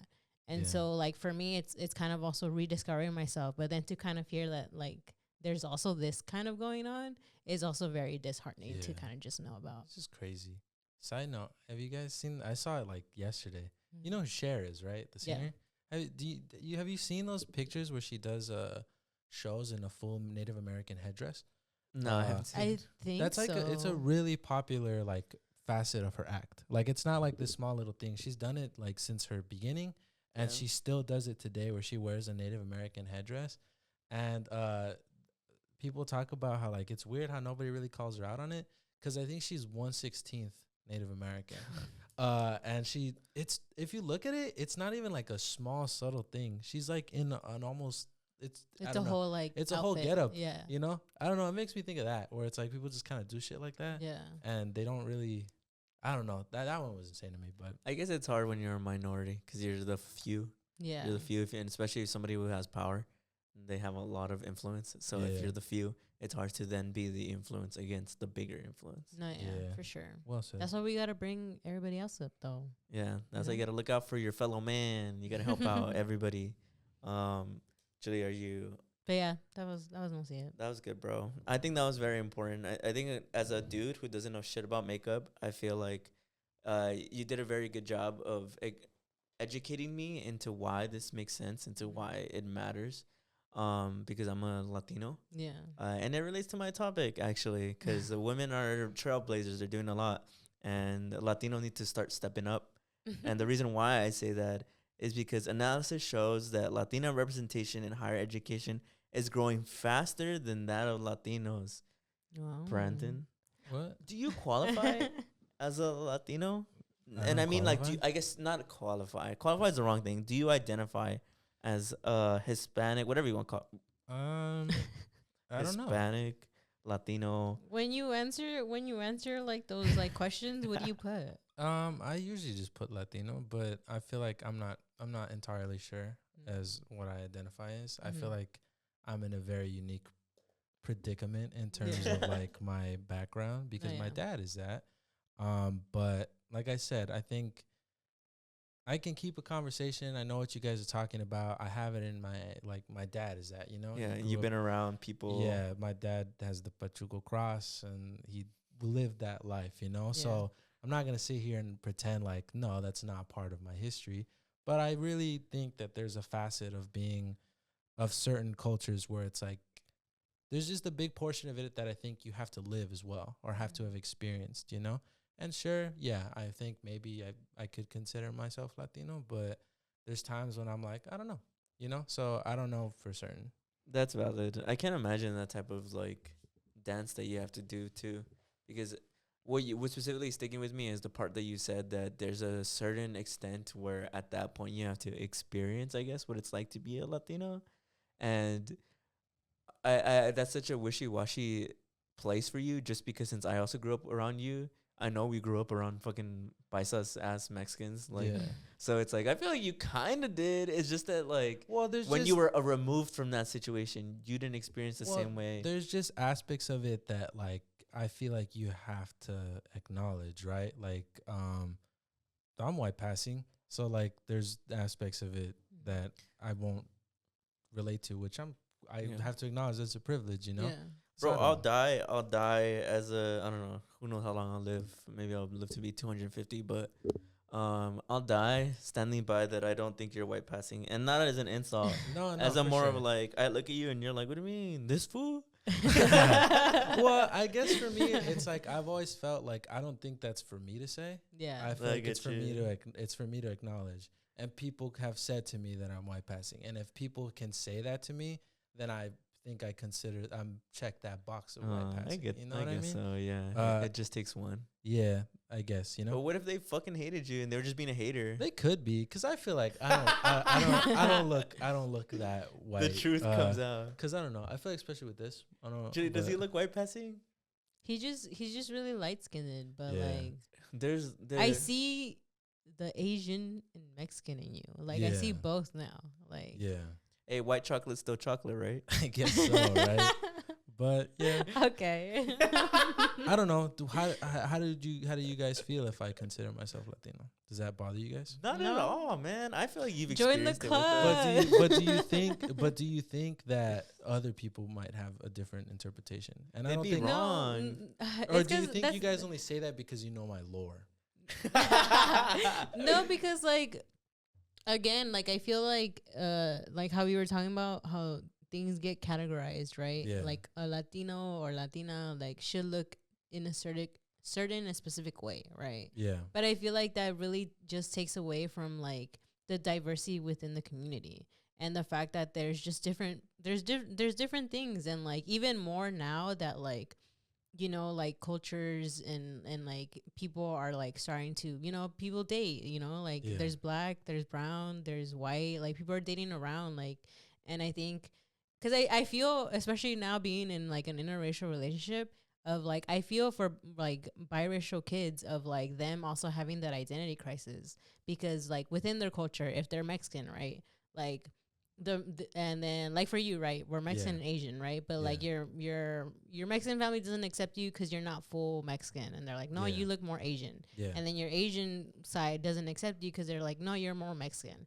But it's just like you're still within those, because those are you, like your parents are those, and like maybe you look different when you go to each side, but you're still part of them. And again, that's the beauty of the diversity within cultures. I wouldn't exist without either. Is what I go back to. Yeah.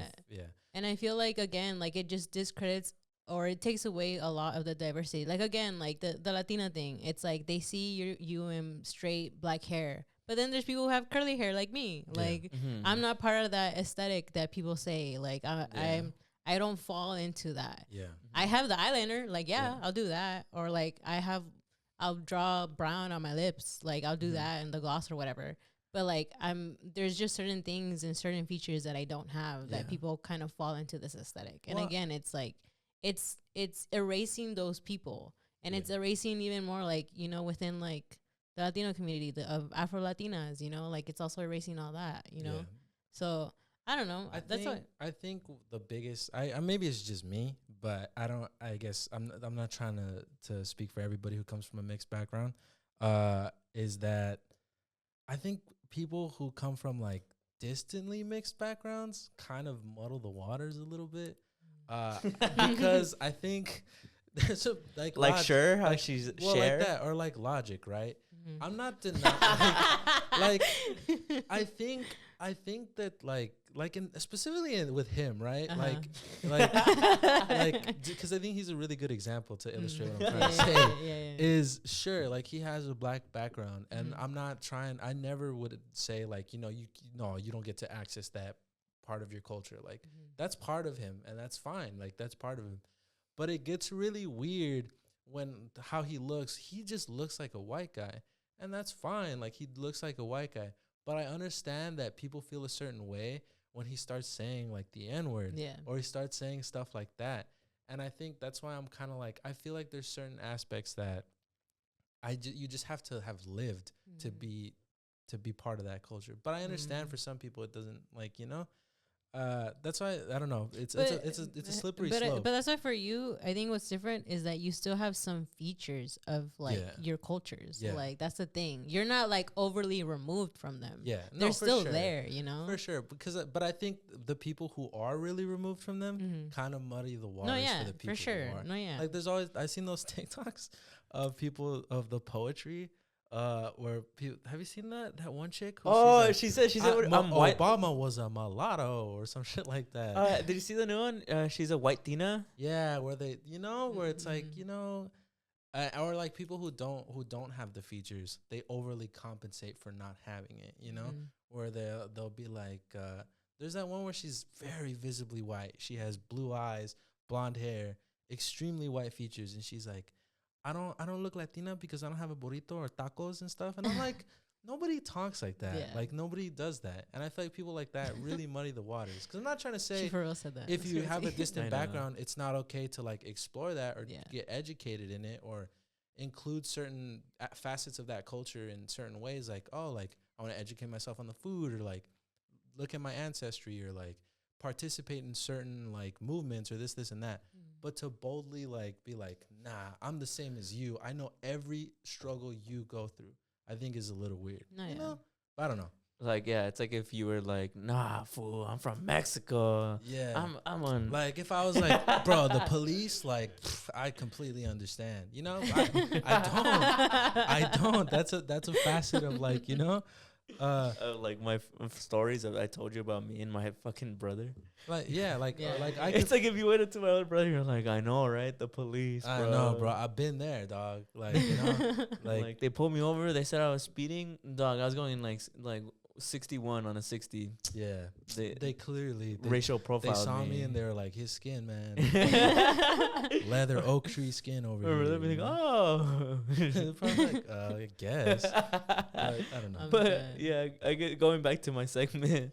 Latina representation in higher education is growing faster than that of Latinos.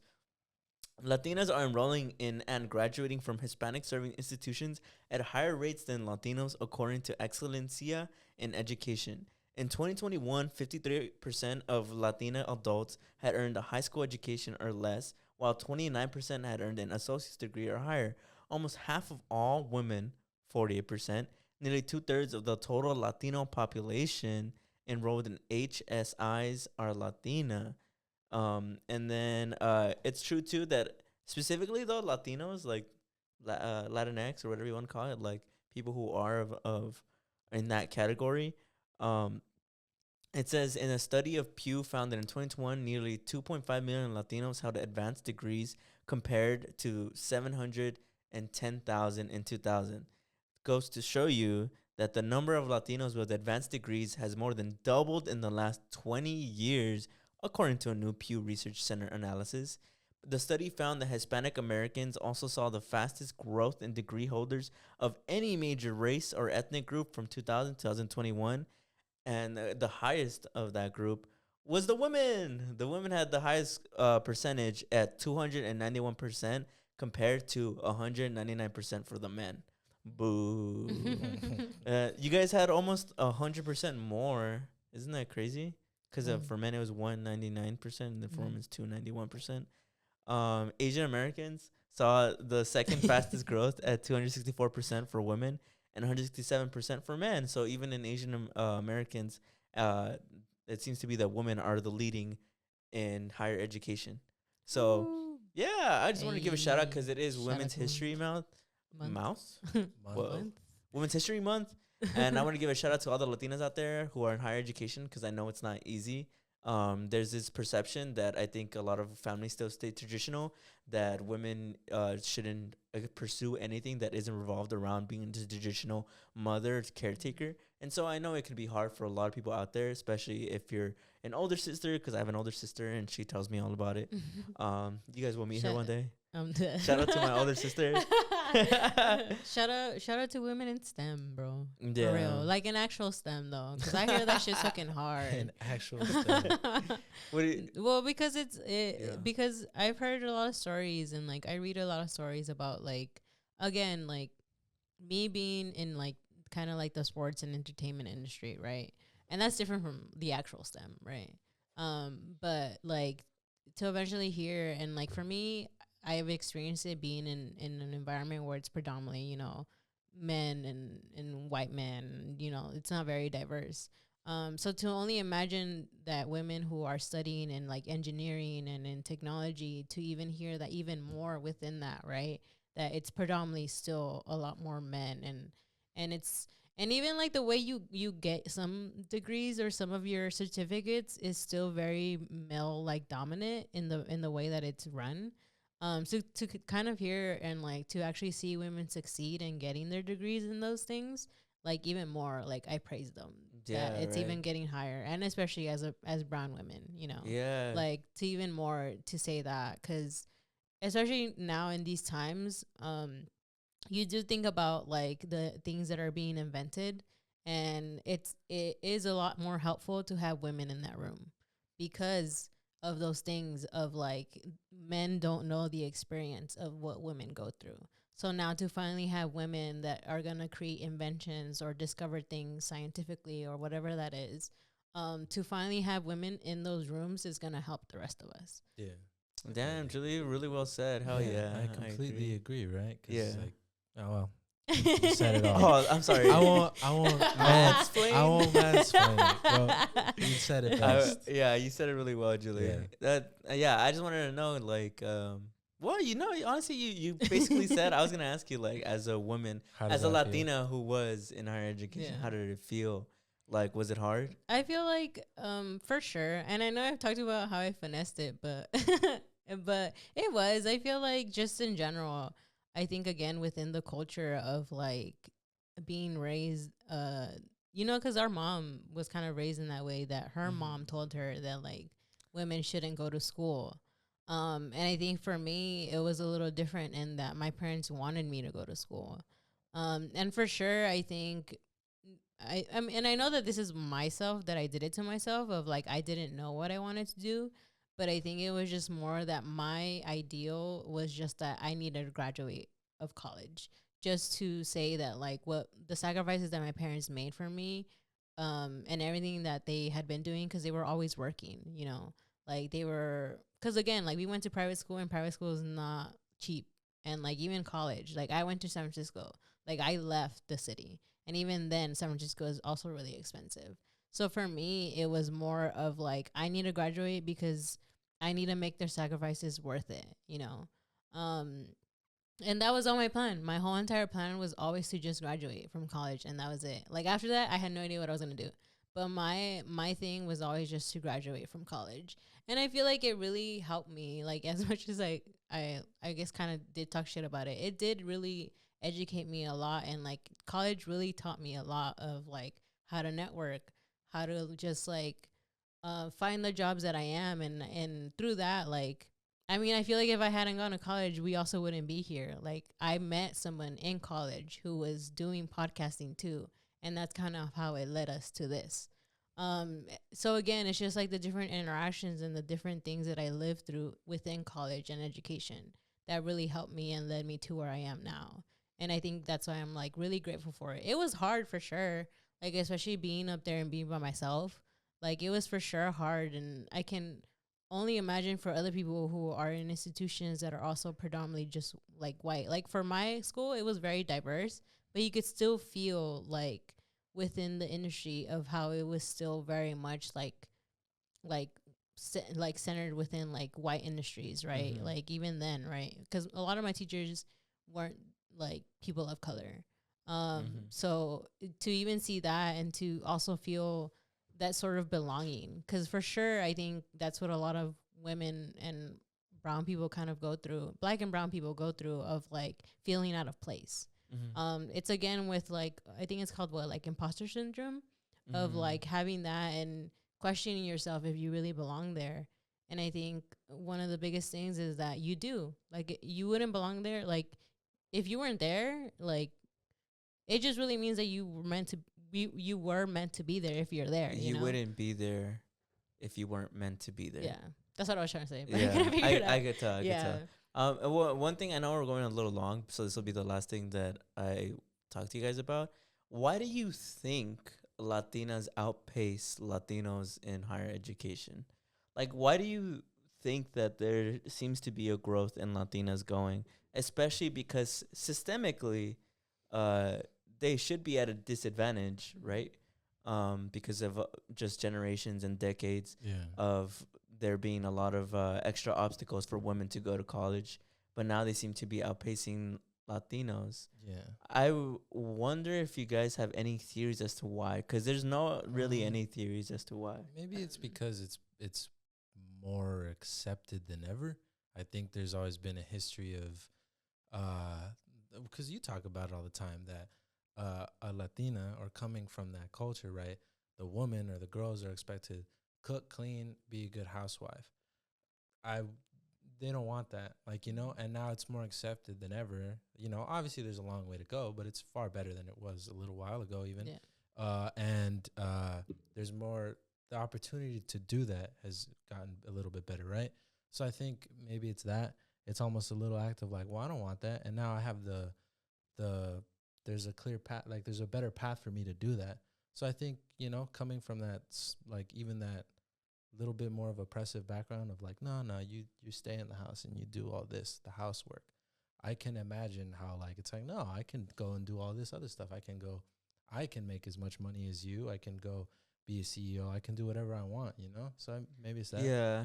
Yeah. While you were speaking, I was thinking that it could also be because there is a lot of job opportunity for men because it's a male dominated world, and jobs are often male dominated. Because of that, there's a lot more opportunity for men fresh off high school to get a job. Yeah. But women and Latinas specifically have made this realization that in order for them to either get the equal or more pay than a man would get, is to go to school and actually pursue higher education in order to get a high paying job that would often go to somebody who's a man. Yeah. Yeah, no, definitely. And I don't know if this is related because it doesn't sound like, it doesn't have the cultural connotation. I haven't heard it that way. I feel like as a man, I see a lot of media that is geared towards men. And I feel like a lot of the media that has been geared towards men is don't go to college. College is a waste of money. You should start your own business. You should invest. You should in cryptocurrency, this, and that. And I don't know how popular that is in reality. I know obviously that it's conflated sometimes, but I think that's also taken a hold. I don't know if that's, I would assume it's across all men, and maybe it's bled into the Latino community where it's like, nah, don't go to college. Like, you just get a job. Like, college is a waste of time. Like, just invest and do this, and that. Because I think that's really big. Like, think of people like Andrew Tate or like all those people who are really popular right now. I think that has a big chokehold on the male species currently. I think of the same thing. And when you asked, it just made me think of like, I feel like maybe with men, and I don't know if again, I feel like it's a lot more broader of like, I think they just want to work a lot more, you know, like they just want to provide a lot more. Because again, like we're going back to that of like Andrew Tate of like, oh, you should be the one who provides and all these things. And I feel like a lot of them just want to work. Like I feel like they kind of want like, in a way, like easy money, where it's just like whatever gives them money faster is what they're gonna do. And I feel like again, like they feel like college maybe is just another waste of time. Hustle grind set mentality, I think. And again, like I think it's just those, and again, a lot of the not the news, but a lot of the people also are like, oh, you should go to the military and like do that. And like, I get you. And I think just within it again, I think now it's just a lot more women are trying to go, and I think that's why the number is going a lot more up. Yeah. Well, culturally, if you think about our community culturally, and think about the alternatives to pursuing higher education, for a man, the alternative is to work and make money, but for a woman, the alternative is to rely on a man working. And obviously, if you look at that, Latinas are going to take their higher education where they can make their own money, as opposed to a man who has the privilege to not have to pursue higher education and just get a job. It doesn't mean that a man is going to have an easier life. Obviously, whatever they work is going to be tough. But if you're a Latina who is very restricted from your traditions and your culture, then it would make sense that you would pursue higher education because you don't want to rely on somebody else in order to make a living. So that was the other thing. So it makes sense now that we're really discussing it. I guess I kind of understand why Latinas would pursue education more. But yeah, I just wanted to give one final shout out to women because it is Women's History Month. So I just wanted to do my little segment. I just want you guys all to know that you guys are cool. You know, all of you guys are cool. And you know what? Maybe everything's cool. Wow. I don't know. Yeah, no, that one wasn't good. That one was terrible. But also, y'all know we are still being live. Yeah, you better watch that live show. I better see you there. I better see you guys like in rave outfits. In rave outfits. I'm Bring getting a your- cramp. Oh no. Bring your friendship bracelets. I don't know. Do something. Yeah, Come better through, get you it. guys. The links in You- our bio you and the guys will links in see the us. description. And a Clipper game. So Yeah. Yay. What seed are they? It's a- The Clippers. What seed? What seed? They're 4th right now. Oh, really? Yeah, but they were 2nd a couple weeks ago. Maybe they'll still be. Maybe they'll be 1st by the end of the season. you're gonna go, and then they're gonna be in the playoffs. Playoffs start in 6 weeks, so it'll be like 2 weeks before playoffs. So it'll be a good game. 'Cause it's for like, sure. I think game. It's the second to last home game. Oh, but they're playing the Utah Jazz, right? They're in this Mhm. game.